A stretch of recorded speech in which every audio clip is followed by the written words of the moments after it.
দুয়ারে নৌকা অভিযান।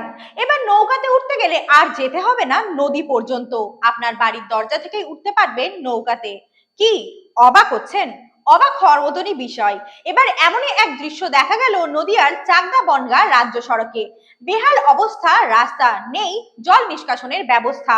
একটু বৃষ্টিতেই রাস্তা পরিণত হয়েছে নদীতে, আর সেই জলেই নৌকা নিয়ে বিক্ষোভ দেখাচ্ছেন সিপিএম। আর এই ভিডিও সোশ্যাল মিডিয়ায় আসতেই শোরগোল ফেলে দিয়েছে। আসুন দেখে নিই সেই ভিডিও। সেই দৃশ্য সরাসরি দেখার চেষ্টা করছি। বছর ধরে শুনে আসছি রাস্তা ঠিক হবে, প্রশাসনিক স্তরে আলোচনা চলছে।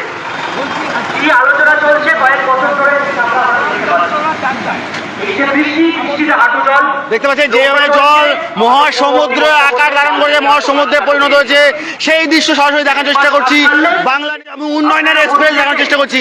বামপন্থী সংগঠনের ডিএফআই এর পক্ষ থেকে কিন্তু আজকে এই আন্দোলনে নেমেছেন এবং নৌকায় রাস্তায় নেমে নৌকা নিয়ে কিন্তু রাস্তায় রয়েছেন। ভোটে যেতেন, ভোট দিন, জোর জবরদস্তি। আমরা ভোট দিতে যাই না, আমরা ভোট দিতে পারি না, সাধারণ মানুষ হয়তো দিতে পারে না। কত পৌরসভা, পঞ্চায়েত, বিভিন্ন নির্বাচন আছে, তাতে মানুষ দেখেছে।